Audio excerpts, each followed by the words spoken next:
നമ്മൾ ഒരുമിച്ച് ഷെയർ ചെയ്യുന്നു, അത് മാത്രമേ ഉള്ളൂ. രണ്ടാമത്, എന്തെങ്കിലും വിമർശനാത്മകമായി പറഞ്ഞാൽ ദൈവവചനം എപ്പോഴും പറയുമ്പോൾ നമുക്ക് മനസ്സിലെന്ത് കുത്തുകൊള്ളു. അതിപ്പോൾ അങ്ങനെ ഒരു വിമർശനമായി നിങ്ങൾക്ക് തോന്നുകയാണെങ്കിൽ അത് നിങ്ങൾക്ക് മാത്രമല്ല ബാധകം, എനിക്കും ബാധകമാണ്. ഒരു പേര് നിങ്ങളുടെ നേരെ ചൂണ്ടിയാൽ 3 പേരുടെ എൻ്റെ നേരെയാണ് ചൂണ്ടിയേക്കുന്നത് എന്നുള്ള ഉത്തമ ബോധത്തിലാണ് ഞാൻ സംസാരിക്കുന്നത്. എനിക്കും തന്നെത്താൻ ശോധന ചെയ്യുവാൻ ദൈവവചനത്താൽ ഇടവരുത്തട്ടെ എന്ന് പ്രാർത്ഥിക്കുന്നു.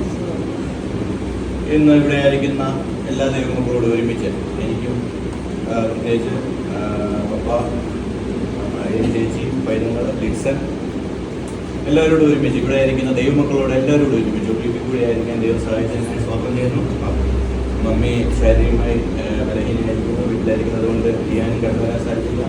ജാസ്മിനും കടന്നു വരാൻ സാധിച്ചില്ല, പൈതലിന് പനിയായിട്ടിരിക്കുന്നു, അതുകൊണ്ടാണ് അവർ കടന്നു വരാൻ വരുന്നത്. ഏതായാലും നമുക്ക് ദൈവവചനത്തിലേക്ക് കടക്കാം. ഒരു വാക്യം വായിക്കാം.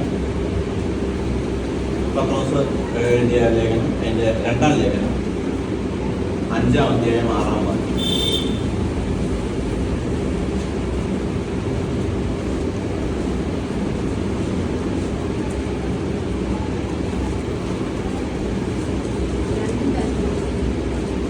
അഞ്ചാം അധ്യായം 6-ാം വാക്യം. 1 പത്രോസ് നൽകുന്നു. അതുകൊണ്ട് അവൻ തക്ക സമയത്ത് നിങ്ങളെ ഉയർത്തുവാൻ ദൈവത്തിന്റെ ബലമുള്ള കൈകീഴിൽ അതുകൊണ്ട് അവൻ തക്ക സമയത്ത് നിങ്ങളെ ഉയർത്തുവാൻ ദൈവത്തിന്റെ ബലമുള്ള കൈകീഴിൽ താണിരിക്കും. ഈ ഒരു വാക്യം പെന്തിക്കോസ് അനുഭവത്തിലേക്ക് വന്ന് ഒരു 3-4 വർഷമേലും ആയിട്ടുള്ള ആൾക്കാർ 5 വട്ടമേലും ഇതിനകത്തും പ്രസംഗം കേട്ടിട്ടുണ്ട്. നമുക്ക് വളരെ പരിചിതമായൊരു വാക്യമാണ്. അതുകൊണ്ട് അവൻ തക്ക സമയത്ത് നിങ്ങളെ ഉയർത്തുവാൻ അവൻ്റെ ബലമുള്ള കൈകീഴിൽ താണിരിക്കും. പക്ഷേ വളരെ പരിചിതമായൊരു മേഖലയാണെങ്കിലും എത്ര പരിചിതമായ മേഖലയിൽ നിന്നും പുതിയതൊന്നും തരുവാൻ നമ്മുടെ ദൈവം വിശ്വസ്തനാണ്. മുറ്റത്തിരിക്കുന്ന കൽപാത്രത്തിൻ്റെ പഴക്കമല്ല വിഷയം, പക്ഷേ അതിൽ പകരുന്ന വീഞ്ഞിൻ്റെ മുതുക്കമാണ് വിഷയം. ഇപ്പോൾ കൽപാത്രം ഇങ്ങനെ മുറ്റത്തിരിക്കുക കുറേ നാളായിട്ട്, ഒത്തിരി പഴയതാണ് ഈ കൽപാത്രങ്ങൾ. കർത്താവ് അവിടെ വന്നു, ശിഷ്യന്മാർ വന്നു, ആഘോഷങ്ങൾ നടക്കുന്നു. ഇനി ഞങ്ങൾക്ക് ഇതിനകത്തൊന്നും ഒരു പങ്കും ഇല്ല. പണ്ടൊക്കെ ഒത്തിരി ഉപയോഗിച്ചതാ, ഞങ്ങൾ കുറെ ആരായിച്ചതാ, ഒത്തിരി ദൈവപ്രവർത്തി ഇതിൽ പറ്റുന്ന പോലൊക്കെ ചെയ്തതാ എന്നൊക്കെ പറഞ്ഞ് അവിടെ കൽപാത്രങ്ങൾ അവിടെ ഇരിക്കുക. അവരുടെ ഉപയോഗമൊക്കെ കഴിഞ്ഞെന്നാണ് അവരുടെ ഒരു വിചാരം. പക്ഷെ നാഥന്റെ വാക്ക് കേട്ട് അതൊന്ന് ശൂന്യമാക്കി വെള്ളം നിറയ്ക്കാൻ തയ്യാറാണോ? അതിന് പുതിയ വീഞ്ഞ് പകരുവാൻ ദൈവം വിശ്വസ്തനാണ്. അപ്പം ചില ദൈവങ്ങൾ പറഞ്ഞു, ചിലർ അങ്ങനെ വിചാരിച്ചിരിക്കുക, നമ്മളെ കൊണ്ടുള്ള ഉപയോഗമൊക്കെ കഴിഞ്ഞു, നമ്മളുടെ ഭാഗമെല്ലാം ക്ലിയറായി, നമുക്കിനി ഒന്നുമില്ല. പക്ഷെ ദൈവം പറയുന്നത് ഇനിയാണ് നമ്മുടെ പ്രവൃത്തി ആരംഭിക്കാൻ പോകുന്നത്, പുതിയത് ഒന്ന് പകരുവാൻ. എപ്രകാരം നമ്മുടെ ഹൃദയത്തെ ശൂന്യമാക്കി, ഒന്നൊരു ശൂന്യമാക്കി ദൈവമേ എന്നെ നിറയ്ക്കണമേ എന്നൊന്ന് പ്രാർത്ഥിച്ചിരിക്കുന്നവരെ പുതിയ വീഞ്ഞും കൊണ്ട് നിറയ്ക്കാൻ ദൈവം വിശ്വസ്തനാണ്.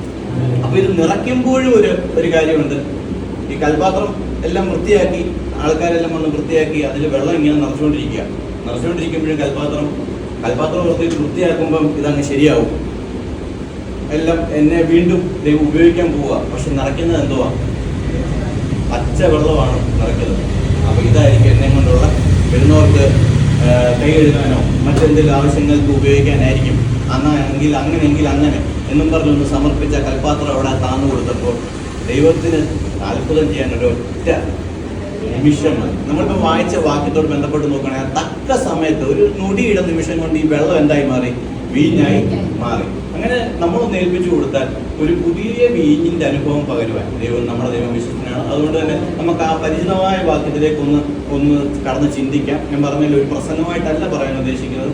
അതുകൊണ്ട് അവൻ തക്ക സമയത്ത് നിങ്ങളെ ഉയർത്തുവാൻ അവന്റെ ബലമുള്ള കൈകീഴിൽ.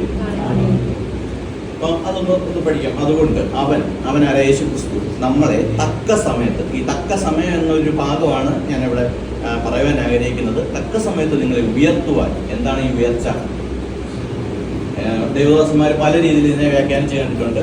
ആത്മീകപരമായും വ്യാഖ്യാനിക്കണം, ഭൗതികപരമായും വ്യാഖ്യാനിക്കണം. ഉയർച്ച എന്ന് പറഞ്ഞാൽ നമ്മുടെ ജീവിതത്തിലുള്ള ഉയർച്ചകളാകും. അതിനേക്കാൾ പ്രധാനം ഈ ലേഖനത്തിൽ അപ്പോസ്തലൻ പറയുന്നത് എന്ത് ഉയർച്ചയാണെന്നറിയോ? ആത്മീയ ഉയർച്ച. ആത്മീയ ഉയർച്ച എന്ന് പറഞ്ഞാൽ കർത്താവിന്റെ 2ാം വരവിനോടനുബന്ധിച്ച് നമ്മൾ ആ തക്ക സമയത്ത് മുകളിലോട്ട് ഉയരുന്നതിനെ പറ്റിയാണ് പത്രോസ് അപ്പോസ്തലൻ ഇവിടെ വ്യക്തമായി പറയുന്നത്. അപ്പം നമുക്ക് 2 രീതിയിലും ഇതിനെ വ്യാഖ്യാനിച്ച് പഠിക്കാൻ, നമുക്കിന്ന് ഇത് ചിന്തിക്കാം. അതുകൊണ്ട് തക്ക സമയത്ത് നിങ്ങൾ ഉയർത്തേണ്ടതിന് അവൻ്റെ ബലമുള്ള കൈക്കീഴിൽ താണിരിക്കും. അപ്പോൾ നമ്മൾ ഇന്ന് ഇവിടെ ചിന്തിക്കാൻ പോകുന്ന ഈ തക്ക സമയം എപ്പോഴാണ് തക്ക സമയം? നമുക്ക് ആർക്കെങ്കിലും അറിയാൻ പറ്റും ഈ തക്ക സമയം? ദൈവത്തിന്റെ വരവോടുള്ള ബന്ധത്തിലാണെങ്കിലും നമ്മുടെ ജീവിതത്തിൽ സംഭവിക്കേണ്ട ചില അത്ഭുത പ്രവർത്തികളോടുള്ള ബന്ധത്തിലാണെങ്കിലും വാഗ്ദത്തങ്ങളോടുള്ള ബന്ധത്തിലാണെങ്കിലും പ്രവചനങ്ങളോടുള്ള ബന്ധത്തിലാണെങ്കിലും പ്രാർത്ഥനയുടെ മറുപടി. ഇന്നിപ്പം പപ്പ പ്രസംഗിച്ചവൻ പറഞ്ഞു ചില പ്രാർത്ഥനകൾ ഉടനടി മറുപടിയൊന്നും ലഭിക്കത്തില്ല, അങ്ങനെ ലഭിക്കണമെന്നില്ല. ചില പ്രവചനങ്ങൾ നമ്മളോട് സംസാരിച്ചത് ഉടനടി സംഭവിക്കണമെന്നൊന്നും ഇല്ല. ചില വാഗ്ദത്തങ്ങൾ നമ്മളോട് അരുളി ചെയ്തത് ഉടനടി സംഭവിക്കണമെന്നൊന്നും ഇല്ല. അപ്പോൾ തക്ക സമയം എന്ന് പറഞ്ഞാൽ ദൈവത്തിന്റെ സമയമാണ്. ദൈവത്തിന്റെ സമയം എപ്പോൾ വരുമെന്ന് ഇനി നമ്മൾ എന്തോ പഠിച്ചാലും മനസ്സിലാകത്തും ഇല്ല. പക്ഷെ ദൈവത്തിന്റെ സമയം എന്താണെന്ന് മനസ്സിലാക്കി വെച്ചാൽ അതുകൊണ്ടുള്ളൊരു ഗുണം, നമുക്ക് വിശ്വാസത്തിൽ നിന്ന് പിന്നോട്ട് പോകാതെ അടിയുറച്ച് ആ വാഗ്ദത്തങ്ങളിലും നമ്മളോട് അരുളി ചെയ്ത പ്രവചനങ്ങളിലും ദൈവത്തിന്റെ വചനത്തിലും ഒന്നുകൂടെ വിശ്വസിച്ച് മുന്നേറുവാൻ സാധിക്കും. അപ്പോൾ എന്താണ് തക്ക സമയമെന്ന് നമുക്കൊന്ന് നോക്കാം. പത്രോസ് അപ്പോസ്തലൻ എഴുതിയ രണ്ടാം ലേഖനം അതിൻ്റെ 3-ാം അധ്യായം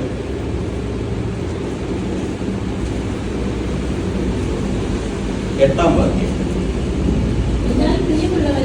എന്നാൽ പ്രിയമുള്ളവരെ, കർത്താവിന് ഒരു ദിവസം 1000 സംവത്സരം പോലെയും 1000 സംവത്സരം ഒരു ദിവസം പോലെ ഇരിക്കുന്നു. ഇതാണ് ദൈവത്തിന്റെ സമയം. ദൈവത്തിന്റെ സമയത്തെ ഒന്ന് ലേഖകൻ ഒരു ക്ലിയർ ആക്കി നമ്മളോട് പറഞ്ഞിരിക്കുന്നത്, കർത്താവിന് ഒരു ദിവസം 1000 സംവത്സരം പോലെയും 1000 സംവത്സരം ഒരു ദിവസം പോലെ ഇരിക്കുന്നു. അപ്പൊ ഈ 1000 സംവത്സരം ഒരു ദിവസം പോലെ ഇരിക്കുന്നു എന്ന് പറഞ്ഞാൽ നമ്മൾ അത് കുറച്ച് ക്ലിയർ ആയിട്ട് മനസ്സിലാക്കാൻ സാധിക്കും. എങ്ങനെയാണ്? 1000 വർഷം ദൈവത്തിന്റെ ദൃഷ്ടിയിൽ എത്ര ദിവസം? ഒറ്റ ദിവസം. 2000 വർഷം എന്ന് പറഞ്ഞാൽ 2 ദിവസം. അപ്പൊ നമ്മളെയൊക്കെ ഈ ലൈഫ് സ്പാൻ എന്ന് പറയുന്ന എത്ര വർഷമാണ്? ഏറെയായാൽ 80 എന്നാണ് പാട്ടുകാരൻ പറയുന്നത്. 80-90 ആയിക്കോട്ടെ, അത് ദൈവത്തിന്റെ മുന്നിൽ എത്രയേ ഉള്ളൂ? ചില സെക്കൻഡുകളോ മിനിറ്റുകളോ മാത്രമേ ഉള്ളൂ. 1000 വർഷമൊക്കെ ദൈവം ഒറ്റ ദിവസമായിട്ടാണ് കാണുന്നത്. അപ്പൊ ദൈവത്തിന്റെ ആ കൺമുൻപിൽ ഈ മനുഷ്യരാശിയുടെ തന്നെ യാത്ര ഒരൊറ്റ സ്ട്രെച്ചിൽ കാണാൻ പറ്റും. മനുഷ്യന് ഉൽപ്പത്തി മുതൽ യേശുക്രിസ്തുവിന്റെ 2ാം വരവ് തൊട്ട് അങ്ങ് തുടങ്ങും. കാരണം കർത്താവ് അൽഫയും ഒമേഗയുമായി, ഇതെല്ലാം ഒരൊറ്റ സ്ട്രെച്ചിൽ കാണാൻ സാധിക്കും. അപ്പം നമ്മുടെയൊക്കെ ജീവിതം ദൈവത്തിനെതിരെ നമ്മുടെ ജീവിതം ഒരു യാത്രയാണെന്ന് കരുതുക. അപ്പൊ ഈ യാത്രയിൽ നമ്മളിങ്ങനെ മുന്നോട്ട് പോവുക. നമുക്ക് കാണാൻ സാധിക്കുന്ന എന്താ? മുന്നിലുള്ള അടുത്ത വളവ് അല്ലെങ്കിൽ അടുത്ത സ്റ്റോപ്പ്. കർത്താവ് ഇതുപോലൊരു 10 വളവും കഴിഞ്ഞ് നമ്മൾ എത്തേണ്ട സ്ഥാനം വരെ കർത്താവ് ഓൾറെഡി നിശ്ചയിച്ച് വെച്ചേക്കുക. അതാണ് ആ വാക്യം കൊണ്ട് അർത്ഥമാക്കുന്നതാ. നമുക്ക് കാണാൻ പറ്റാത്ത നമ്മുടെ ഈ ലൈഫ് സ്പാന് 1000 വർഷത്തോളം നീണ്ടു നിൽക്കുന്നതൊക്കെ കർത്താവിന് ഒരു ദിവസം പോലെയുള്ളെങ്കിൽ ചില കാര്യങ്ങൾ കർത്താവിന്റെ മുന്നിൽ അത് ചെറുതായി ഇപ്പൊ സംഭവിക്കും. അടുത്ത വളവിന് കഴിഞ്ഞാൽ ഇതാ. പക്ഷെ നമുക്ക് എന്താണ് അവിടെ വരെ ക്ഷമിക്കാനുള്ളൊരു മനസ്സില്ല. നമ്മൾ എന്ത് ചെയ്യും? ആ വളവിനിപ്പം അത് കഴിഞ്ഞാൽ ചിലപ്പോൾ കർത്താവ് വെച്ചിരിക്കുന്ന ഒരു ഡെസ്റ്റിനേഷൻ എത്തുക. അപ്പൊ ഈ നമ്മുടെ പിശാചിന് എന്തിനു ശ്രമിക്കും? ഈ ഡെസ്റ്റിനേഷൻ അവനും അറിയാം എപ്പോഴെത്തുന്നതാണ്.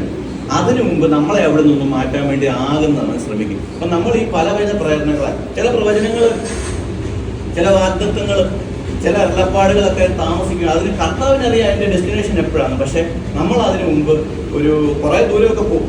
ഇപ്പം വരും ദൈവം ഇപ്പോൾ ആയിരിക്കും അരുളി ചെയ്യുന്നത്, ഇപ്പോഴായിരിക്കും പ്രവർത്തിക്കുന്നത്. പക്ഷെ എന്താണ്? ദൈവത്തിന്റെ സമയം ആയിട്ടില്ല. അത് ആ ദൈവത്തിന്റെ സമയത്തിന്റെ ആ ഒരു കാര്യം നമ്മൾ മനസ്സിലാക്കിയാൽ ഇപ്പോഴൊന്നും അല്ല, ദൈവത്തിന്റെ സമയത്ത് ഇത് നടക്കും എന്ന ആ ഒരു വിശ്വാസത്തിൽ നമുക്ക് മുന്നോട്ട് പോകാൻ സാധിക്കും. ഇപ്പം നമ്മൾ നോക്കുവാണെങ്കിൽ ഇസ്രായേൽ മക്കള് മിസ്രൈമിൽ നിന്ന് അവരെ പുറപ്പെടുവിച്ചു. അതൊരു നീണ്ട യാത്രയാണ്. പക്ഷെ ദിവസങ്ങൾ കൊണ്ട് ഇവിടെ എത്താനേ ഉള്ളൂ, അല്ലെങ്കിൽ കുറച്ച് മാസങ്ങൾ കൊണ്ട് കനാൻ ദേശത്ത് എത്താവുന്ന കാര്യമേ ഉള്ളൂ. പക്ഷെ വർഷങ്ങൾ നീണ്ടു അവരുടെ യാത്ര. എന്തുകൊണ്ടാണ്? അവർക്ക് ഈ ദൈവത്തിന്റെ സമയത്തെ പറ്റിയോ ദൈവത്തിന്റെ പ്രവചനത്തെ പറ്റിയോ എന്തില്ലായിരുന്നു? ഉത്തമ ബോധ്യം ഇല്ലായിരുന്നു. ഓരോ പോയിന്റിലും അവരെ പതറിപ്പോവുക, ഓരോ പോയിന്റിലും ദൈവത്തെ അവരെ അവിശ്വസിക്കുകയാണ്, പിറുപിറുക്കുകയാണ്. അതുകൊണ്ട് അവരുടെ ആ യാത്ര വളരെ നീണ്ടുപോയി. കനാൻ ദേശത്ത് ദൈവം വാഗ്ദത്തം ചെയ്ത ദേശത്ത് അവരെ എത്തിച്ചു. നമ്മളെ എത്തിക്കുക തന്നെ ചെയ്യും. പക്ഷെ നമ്മുടെ യാത്രകൾ നീണ്ടുപോകാനും നമ്മുടെ പ്രവചനങ്ങളും നമ്മുടെ വാഗ്ദത്തങ്ങളും ഒക്കെ താമസിക്കാനും കാരണം നമ്മുടെ അവിശ്വാസം തന്നെയാണ്. നമുക്ക് ചില പോയിന്റ് എത്തുമ്പോൾ നമുക്ക് തോന്നും ഇല്ല, നടക്കുകയില്ല, ഇതിനും. പക്ഷെ അങ്ങനെയല്ല. അപ്പം ഈ പ്രവചനത്തിന്റെ കാര്യം പറഞ്ഞപ്പോൾ ഞാനൊരു കാര്യം മനസ്സിൽ വന്നു ഞാനങ്ങ് പറയാം. പ്രവചനങ്ങൾ ഒത്തിരിയുണ്ട്. പ്രവാചകന്മാരും നമുക്ക് വളരെ നല്ലതാണ് പ്രവചനങ്ങൾ. പക്ഷെ പ്രവചനം എപ്പോഴും വചനത്തോട് അനുരൂപപ്പെട്ടിരിക്കുന്നു നമ്മൾ ചിന്തിക്കണം. കാരണം ഇപ്പോൾ ഒരാൾ പറയുകയാണ് ഇനി അടുത്ത ദിവസം മുതൽ നിങ്ങൾക്ക് ഒരു കഷ്ടവും ഇല്ല എന്ന് പറഞ്ഞാൽ അത് വചനത്തോട് പൊരുത്തപ്പെടുന്നതാണോ? അല്ല. എന്നാൽ നിങ്ങൾക്ക് കഷ്ടമുണ്ട്, ധൈര്യപ്പെടുവി എന്നാണ് വചനം പറയുന്നത്. അപ്പം പ്രവചനങ്ങൾ എപ്പോഴും വചനത്തോടും നീതി പുലർത്തുന്നതാണോ നോക്കിയിട്ട് മാത്രമേ നമ്മൾ അതിൽ വിശ്വസിക്കാം. അപ്പം നമുക്ക് തന്നിരിക്കുന്ന പ്രവചനങ്ങൾ, നമുക്ക് തന്നിരിക്കുന്ന വാഗ്ദത്തങ്ങൾ, നമുക്ക് തന്നിരിക്കുന്ന അരുളപ്പാടുകൾ ഒക്കെയും നിവർത്തിക്കുന്നതിന് ഒരു സമയപരിധിയുണ്ട്. അത് നീണ്ടുപോകുന്നതിന് നമ്മൾ തന്നെയാണ് കാരണം. ഈ ഒരു ദൈവത്തിന്റെ സമയം, ആ തക്ക സമയം എപ്പോൾ വരും എന്ന് നമുക്ക് അറിയത്തില്ലേലും ദൈവത്തിന്റെ സമയത്ത് ഇത് പ്രവർത്തനം നടന്നിരിക്കും എന്നുള്ളൊരു വിശ്വാസത്തിൽ ആ യാത്ര ഡൈവേർട്ട് ചെയ്യാതെ മുന്നോട്ട് പോയാൽ ആ കൃത്യസമയത്ത് അത് നടന്നിരിക്കും. അപ്പം നമുക്ക് അടുത്ത ഭാഗത്തിലേക്ക് വരാം. അതുപോലെ തന്നെ നമ്മൾ ചിന്തിക്കുകയാണെങ്കിൽ ദൈവത്തെ സംബന്ധിച്ച് ആ ഒരു ഭാഗം തന്നെ ബേസ് ചെയ്ത് നമുക്ക് സംസാരിക്കാം. ഏലിയാവിൻ്റെ പറ്റി നമുക്ക് വായിക്കുന്നത് തിശ്ബിയിൽ നിന്നുള്ള തിശ്ബിനായ ഏലിയാവ് എന്ന് പറഞ്ഞൊരു ഇൻട്രഡക്ഷൻ ഒന്നും ഇല്ലാതെ ഏലിയാവിനെ അങ്ങോട്ട് പരിചയപ്പെടുത്തുവാണ്. ഏലിയാവ് എന്നൊരു വ്യക്തിയാണോ ദൈവത്തിന് പ്രധാനം? ഏലിയാവ് എന്നൊരു വ്യക്തി ദൈവത്തിന് പ്രധാനം തന്നെയാണ്. പക്ഷേ ഏലിയാവ് എന്നൊരു വ്യക്തിയിലുപരി പ്രധാനം എന്ന് പറയുന്നത് ഇസ്രായേൽ മക്കൾക്ക് ശുശ്രൂഷ ചെയ്യുവാൻ തിരഞ്ഞെടുത്ത പ്രവാചകനാണ് ആര്? ഏലിയാവ്. ആ പ്രവാചകൻ അല്ലെ ആ ശുശ്രൂഷ ഇങ്ങനെ തുടർന്ന് പോകണം. ഇസ്രായേൽ മക്കൾ എന്നുവരെയുണ്ടോ അതുവരെ ആ ശുശ്രൂഷ, പ്രവാചക ശുശ്രൂഷ തുടർന്ന് പോകുന്നതാണ് ദൈവത്തിന്റെ കണ്ണില്.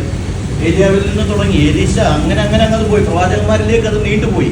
പക്ഷേ ഏലിയാവ് എന്നൊരു മനുഷ്യൻ വിചാരിച്ചെന്തോ ഞാനാണ് വലിയ പ്രവാചകൻ, അല്ലെങ്കിൽ ദൈവം ഒരിക്കൽ അവനോട് പറഞ്ഞു നിനക്ക് പകരം 3000 പേരെ ഞാൻ വേറെ ഒരുക്കിയിട്ടുണ്ട്. അപ്പോൾ ഈ ദൈവത്തിന്റെ സമയം അല്ലെ ദൈവത്തിന്റെ പ്ലാനെ പറ്റി ഒരു ഐഡിയ ഇല്ലാത്തതുകൊണ്ടാണ് ഒത്തിരി നമ്മളൊന്നും ഏലിയാവിൻ്റെ ഒന്നും അടുത്ത് പോലും എത്തത്തില്ല കേട്ടോ. എന്നാലും പറയാം, ഒത്തിരി അത്ഭുത പ്രവർത്തികൾ ചെയ്ത ഏലിയാവ് ഒരു ദിവസം എവിടെ തളർന്നിരുന്നു പോയി? ഒരു ചെടിയുടെ തണലിൽ ഇരുന്നു പോയി. അതൊക്കെ മനുഷ്യ ജീവിതത്തിൽ സാധാരണമാണ്. പക്ഷെ ആ ദൈവത്തിന്റെ പ്ലാന് എൻ്റെ ഒരാളുടെ ജീവിതം മാത്രമല്ല, ഇതൊരു നീണ്ടു പോകുന്ന ഒരു പ്രോസസ്സാണ് എന്ന് മനസ്സിലാക്കിയില്ല ഏലിയാവ്. അതുകൊണ്ടാണ് ഏലിയാവ് എന്ത് ചെയ്തത്? ഒരു ചെടിയുടെ തണലിൽ ഇരുന്നു പോയത്. പക്ഷെ അങ്ങനെയുള്ള അവസരങ്ങൾ നമുക്കും വരാം. പക്ഷെ ആ സമയത്ത് എന്ത് ചെയ്യും? ദൈവം വന്ന് തട്ടി ഉണർത്തും. നമുക്ക് എല്ലാവർക്കും മിസ്റ്റേക്കുകൾ വരാം. ആ സമയത്ത് ദൈവം വന്ന് തട്ടി ഉണർത്തിയിട്ടും നമുക്ക് എന്ത് തരും? കണ്ണിൽമേൽ ചുട്ടടയും വെള്ളമൊക്കെ തന്നിട്ട് പറയും നിനക്ക് ഇവിടെ ഒന്നും അല്ല, നിന്റെ യാത്ര ഒത്തിരി ദൂരം പോകാനുള്ളതാണ്, യാത്ര തുടരാൻ പറയും. അപ്പം നമുക്ക് ആ ഒരു കൺസെപ്റ്റ് മനസ്സിലായി. ഏതാണ് 1000 സംവത്സരം എന്ന് പറഞ്ഞാൽ ഒറ്റ ദിവസം. അതിൻ്റെ അർത്ഥം എന്ന് പറഞ്ഞാൽ ദൈവത്തിൻ്റെ മുന്നിൽ നമ്മുടെയൊക്കെ ടൈം എന്ന് പറഞ്ഞാൽ വളരെ ചെറുത്. അതുകൊണ്ട് ദൈവം ഇങ്ങനെ കണ്ടുവച്ചിട്ടുണ്ട് എപ്പോൾ എന്ത് സംഭവിക്കും. അത് അപ്പോൾ നമ്മൾ ആ വിശ്വാസത്തിൽ മുന്നോട്ട് പോകാം. ഇനി രണ്ടാമതൊരു കാര്യമുണ്ട്, ഒരു ദിവസം 1000 സംവത്സരം പോലെ. അതിൻ്റെ അർത്ഥം എന്താ? ഒരു ദിവസം 1000 സംവത്സരം. അതിനെ സ്പ്ലിറ്റ് ചെയ്യുവാന്നല്ല അർത്ഥം. അത് ദൈവത്തിന്റെ പ്രവൃത്തിയുടെ മഹത്വത്തെ വെളിപ്പെടുത്തുന്നു. ഒരു ദിവസം ദൈവത്തിന് 1000 ദിവസത്തെ പ്രവൃത്തി ചെയ്യുവാൻ കഴിയും. ഒരു ദിവസം കൊണ്ട് ദൈവത്തിന് 1000 ദിവസത്തെ പ്രവൃത്തി ചെയ്യുവാൻ കഴിയും. അപ്പം നമ്മൾ ആലോചിച്ച് നോക്കിയാൽ തിരുവചനത്തിൽ ഇതിന് ഒത്തിരി എക്സാമ്പിൾസ് ഉണ്ട്. ഇസ്രായേൽ മക്കളുടെ യാത്ര തന്നെ നമുക്ക് എടുക്കാം. എന്താണ്? അവർ യാത്ര തുടങ്ങി, മുന്നിൽ ചെങ്കടൽ. ആ മുന്നിൽ ചെങ്കടൽ എന്ത് ചെയ്തു? വിഭാഗിച്ചു കൊടുത്ത് അതിലൂടെ ഈ രഥങ്ങളും ഇത്രയും ജനങ്ങളും അവിടെ കടക്കണമെങ്കിൽ മനുഷ്യൻ എത്ര ദിവസത്തെ പണിയെടുത്താലും നടക്കും? നടക്കുന്ന കാര്യമല്ല. അത് ദൈവം ചെയ്തത് എത്ര ദിവസം കൊണ്ടാണ്? ഒറ്റ ദിവസം കൊണ്ടാണ്. ഒറ്റ ദിവസം കൊണ്ട് ദൈവത്തിന് 1000 ദിവസത്തെ കാര്യം ചെയ്യാൻ കഴിയും. അപ്പം നമ്മുടെ മാനുഷികമായി ചിന്തിക്കുമ്പോൾ ഉള്ള ഈ പ്രവൃത്തികൾ മാത്രമല്ല, ദൈവത്തിൻ്റെ ആ പ്രവൃത്തി എന്ന് പറയുന്നത്, പ്രവൃത്തിയുടെ വലിപ്പം എന്ന് പറഞ്ഞാൽ ഈ 1000 ദിവസത്തെ പ്രവൃത്തിയുടെ വലിപ്പം, ദൈവത്തിൻ്റെ വലിപ്പം എന്നൊക്കെ പറഞ്ഞാൽ ഏറ്റവും പ്രധാനം ഈ മാനുഷികമായി കാണുന്ന ഈ അത്ഭുതങ്ങളോ അടയാളങ്ങളോ ഒന്നുമല്ല. മനുഷ്യ മനസ്സുകളെ എന്ത് ചെയ്യാൻ, രൂപാന്തരപ്പെടുത്താൻ ദൈവത്തിന് സാധിക്കുന്നു എന്നുള്ളത് തന്നെ. ഈ ലേഖനം എഴുതി 2 വാക്യങ്ങളും വായിച്ച് എഴുതിയ ആളാം അപ്പോസ്തലനായ പത്രോസാണ്.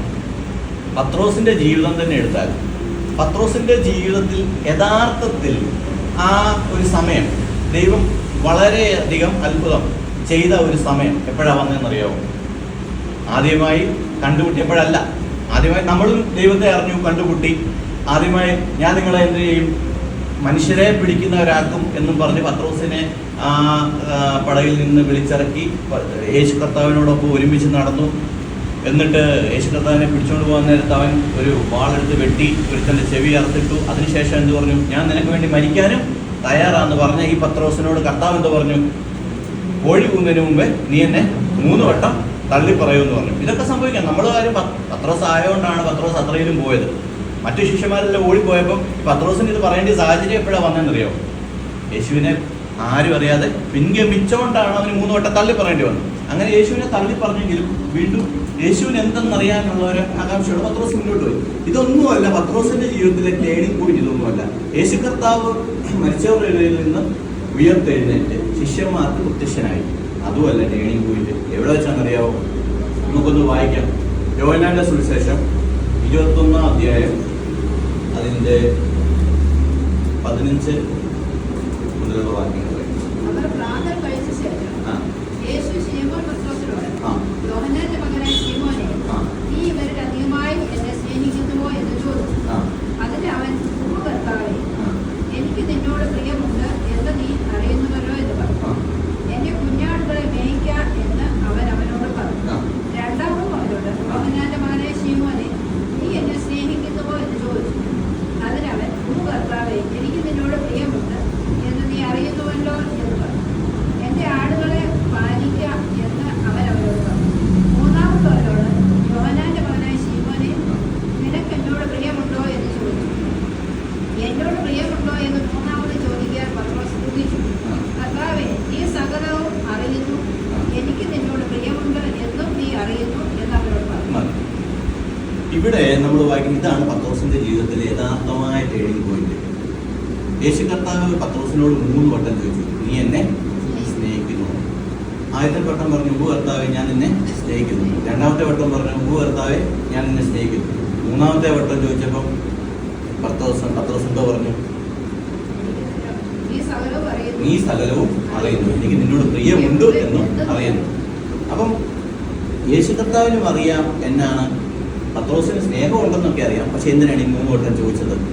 അവിടെയാണ് ആ ഒരു ദൈവത്തിൻ്റെ മനുഷ്യനിൽ വരുത്താൻ പറ്റുന്ന ഒരു രൂപാന്തരം വരുത്തുവാൻ സാധിക്കുന്നത് എന്ന ആ ഒരു ഭാഗത്താണ്. എന്നാണ് ഇവിടെ അതുകൊണ്ട് അർത്ഥമാക്കുന്നത്. പത്രോസിനോട് 3ാമതും ചോദിക്കുകയാണ്, നീ എന്നെ സ്നേഹിക്കുന്നു? ഉവ്വ് കർത്താവേ, ഞാൻ നിന്നെ സ്നേഹിക്കുന്നെന്ന് നീ അറിയുന്നു, പക്ഷെ സകലതും നീ അറിയുന്നു. കാരണം കർത്താവ് ഉദ്ദേശിച്ചത്, നീ എന്നെ സ്നേഹിക്കുന്നുവെങ്കിൽ നീ ചെയ്യുന്ന പ്രവൃത്തികൾ എന്നോട് സ്നേഹം ഉളവാക്കുന്നതാണോ? അല്ലേ?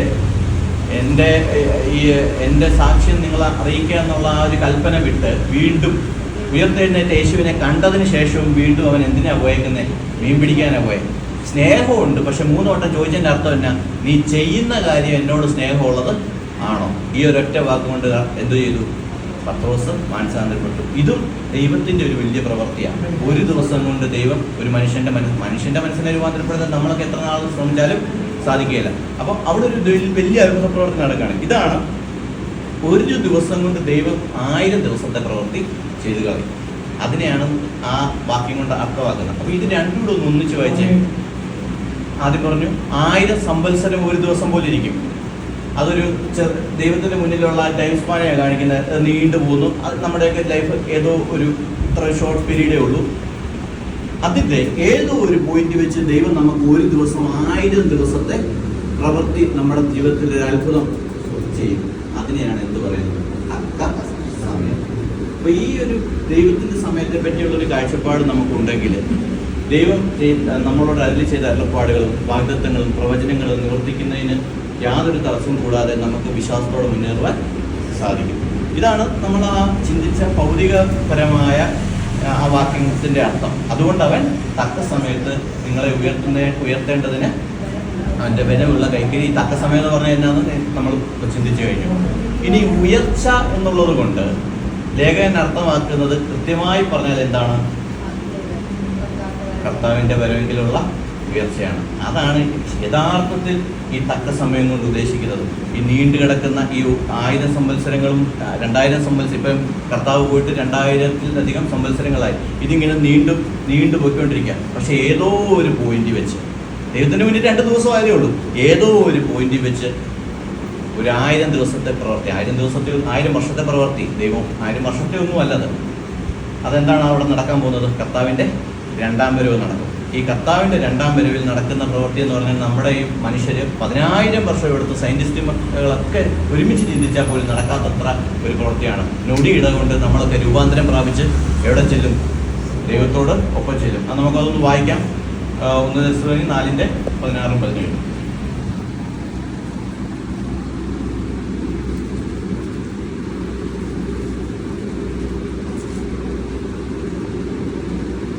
നിങ്ങളുടെ ഇടയിൽ ഈ ലേഖനം വായിച്ചു തീർന്ന ശേഷം അല്ലേ? കർത്താവ് ഗംഭീരനാഥത്തോടും ദൈവത്തിന്റെ കാരണത്തോടുകൂടെ സ്വർഗ്ഗത്തിൽ നിന്ന് ഇറങ്ങി വരികയും ക്രിസ്തുവിൽ മരിച്ചവർ മുമ്പ് ഉയർത്തെഴുന്നേൽക്കുകയും ചെയ്യും. പിന്നെ ജീവനോട് ശേഷിക്കുന്ന നാം അവരോടൊരുമിച്ച് ആകാശത്തിൽ കർത്താവിനെ എതിരേൽപ്പാൻ മേഘങ്ങളിൽ എടുക്കപ്പെടും. ഇങ്ങനെ നാം എപ്പോഴും കർത്താവിനോട് കൂടെ ഇരിക്കും. മതി. അതായത് മരിച്ചവരൊക്കെ ഉയർത്തെഴുന്നേൽക്കുകയും ജീവനോടെ ശേഷിക്കുന്ന നാം രൂപാന്തരം പ്രാപിച്ച് ദൈവത്തോടൊപ്പം ചേരുകയും ചെയ്യുന്ന ആ ഒരു പ്രത്യേക അവസ്ഥയുണ്ട്. അത് ഏത് സമയത്ത് സംഭവിക്കുമെന്ന് നമുക്ക് ആർക്കും പറയുവാൻ സാധ്യമല്ല. ഏത് സമയത്ത് സംഭവിക്കുന്നത് അത് ദൈവത്തിന്റെ സമയം. അതാണ് സത്യത്തിൽ അപ്പോസ്തലനായ പത്രോസോട് ഉദ്ദേശിക്കുന്ന തക്ക സമയം എന്ന് പറഞ്ഞാൽ ഈ ഉയർച്ച എന്നൊക്കെ പറയുന്നത് എന്തല്ല, മാനുഷികപരമായിട്ടുള്ള നമ്മുടെ ജീവിതത്തിലെ ഉയർച്ചകളിലുപരി ആത്മീക അർത്ഥത്തിൽ ചിന്തിച്ചാൽ നമ്മുടെ മൺമയമായ ഈ ശരീരം ദൈവത്തിന്റെ വിൺമയമായ ശരീരത്തോട് ചേരുന്ന ആ രൂപാന്തരം, ആ നൊടിയിട കൊണ്ട് ആ തക്ക സമയത്ത് നടക്കുന്ന ആ വലിയ അത്ഭുത പ്രവൃത്തിയാണ് ലേഖകൻ അവിടെ ഉദ്ദേശിച്ചിരിക്കുന്നത്. നമ്മളെല്ലാം അതിനു വേണ്ടിയിട്ടാണ്, നമ്മുടെ ക്രിസ്ത്യൻ ജീവിതം എല്ലാം നയിക്കുന്നതും ഇതിനു വേണ്ടിയിട്ടാണ്. കർത്താവ് വരുമ്പോൾ എടുക്കപ്പെടണം, ആ ഒരൊറ്റ ലക്ഷ്യത്തിന് വേണ്ടിയിട്ടാണ് നമ്മളെല്ലാവരും ഇപ്പോഴും ആയിരിക്കുന്നത്. എന്നാൽ നമ്മളൊന്നുകൂടെ ഒന്ന് ചിന്തിക്കേണ്ടിയിരിക്കുന്നു. കർത്താവിന് ആ ഒരു ലക്ഷ്യത്തിൽ എത്തിക്കുവാൻ എന്താണ് ആവശ്യം? ഒറ്റ ചോദ്യമേ ഉള്ളൂ. അതാണ് നമ്മൾ മുമ്പേ ചോദിച്ചത്. കർത്താവ് നമ്മളോടും ചോദിക്കുന്നു, എന്നോടും ചോദിക്കുന്നു, നിങ്ങളോടും ചോദിക്കുന്നു. പത്രോസേ, ശിമോനായ പത്രോസേ, നീ എന്നെ സ്നേഹിക്കുന്നു. നമ്മൾ മനസ്സിരുത്തി ഒന്ന് ചിന്തിച്ചാൽ, നമ്മളൊന്ന് ചിന്തിച്ചാൽ കർത്താവിനെ നമ്മൾ സ്നേഹിക്കുന്നുണ്ടോ എന്നൊന്ന് സ്വയം ശോധന ചെയ്യുക. നമുക്ക് ആ സ്നേഹം എന്ന് പറഞ്ഞാൽ നമുക്കറിയാം, നമ്മൾ കൂടിവരകളിൽ കൂട്ടായ്മ കൂടി വരുന്നതോ പെന്തിക്കോസ്ത് വിശ്വാസത്തിൽ പോകുന്നതോ ഒന്നുമല്ല. എന്താണ്? കർത്താവിനോടുള്ള യഥാർത്ഥ സ്നേഹം ഉണ്ടെങ്കിൽ മാത്രമേ കർത്താവ് പറയുന്നതൊന്നും ഫോഴ്സ്ഫുള്ളി അല്ല, നമ്മളോട് ആരും പറഞ്ഞിട്ട് ചെയ്യുന്നതല്ല, അല്ലാതെ ചെയ്യുവാൻ കർത്താവ് എന്താണ് നമ്മളോട് പറഞ്ഞിരിക്കുന്നത്? കർത്താവിൻ്റെ സാക്ഷി എന്നാണ്, ഞാൻ ഉൾപ്പെടെയുള്ളവരുടെ കാര്യമാണ് പറയുന്നത്. കർത്താവ് നമ്മളോട് എന്താണ് പറഞ്ഞിരിക്കുന്നത് അത് ചെയ്യുവാൻ നമുക്ക് എപ്പോഴേ സാധിക്കത്തുള്ളൂ. ഈ ഒരു ശോധന നമ്മളോട് ഓരോരുത്തരും ചോദിക്കുകയാണ്, നീ എന്നെ സ്നേഹിക്കുന്നു. ആദ്യത്തെ വട്ടം ചോദിച്ചാൽ ചിലപ്പം തോന്നത്തില്ല, മൂന്നാമത്തെ വട്ടം ചോദിച്ചപ്പം എന്ത് പറ്റി? പത്രോസിൻ്റെ ആ ഹൃദയം ഉടഞ്ഞു. ഇപ്രകാരം കർത്താവിനോടുള്ളൊരു സ്നേഹത്തിൽ മുന്നോട്ട് പോയാൽ മാത്രമേ ആ തക്ക സമയത്ത് എന്ത് ചെയ്യാൻ പറ്റത്തുള്ളൂ, നമുക്കും ആ ഉയർച്ച പ്രാപിക്കാൻ സാധിക്കത്തുള്ളൂ. ഈ 1000 സംവത്സരം ഒരു ദിവസം പോലെ എന്നൊക്കെ പറഞ്ഞ ആ ഭാഗത്തും പത്രോസ് അപ്പോസ്തലൻ എന്തിനാണ് പറയുന്നതെന്ന് ചോദിച്ചാൽ, അവിടെ ചിലർ നനയ്ക്കുന്നത് പോലെ കർത്തനുടെ വരവ് ഒട്ടും താമസിക്കുന്നില്ല എന്നൊരു ഭാഗം ക്ലിയർ ആക്കാൻ വേണ്ടിയിട്ടാണ് പത്രോസ് അവിടെ അത് പറയുന്നത്. കാരണം കർത്താവിന് ഇതിപ്പോൾ 2 ദിവസം ആയതേ ഉള്ളൂ. ചിലരോടൊക്കെ എടുക്കപ്പെടാനുണ്ട്, ക്ഷമ കാണിക്കുവാനുണ്ട്. അതുകൊണ്ട് ചിലർ നനയ്ക്കുന്നവർ ഒത്തിരി താമസമൊന്നുമല്ല, കർത്താവിന് ഇപ്പോൾ 2 ദിവസമായുള്ളൂ. നമുക്ക് വേണ്ടി കർത്താവ് വെയിറ്റ് ചെയ്യുകയാണ്. അപ്പം ആ ഉയർച്ച തക്ക സമയത്ത് നമ്മളെ ദൈവത്തിലേക്ക് ഉയർത്തുവാൻ നമ്മൾ എന്നും എന്തു ചെയ്യണം? ദൈവസന്നിധിയിൽ താണിരുന്ന് അതിനുവേണ്ടി, അതായിരിക്കണം നമ്മുടെ ആത്യന്തിക ലക്ഷ്യം. അതിനുവേണ്ടി നമ്മൾ മുന്നോട്ട് പോകുക എന്ന ആഹ്വാനം ചെയ്തുകൊണ്ട് ഞാൻ എന്നെ തന്നെ താഴ്ത്തി സമർപ്പിച്ചുകൊണ്ട് ഈ വചനത്തിൽ നിന്ന് ദൈവം നമ്മളെ എല്ലാവരെയും അനുഗ്രഹിക്കണം.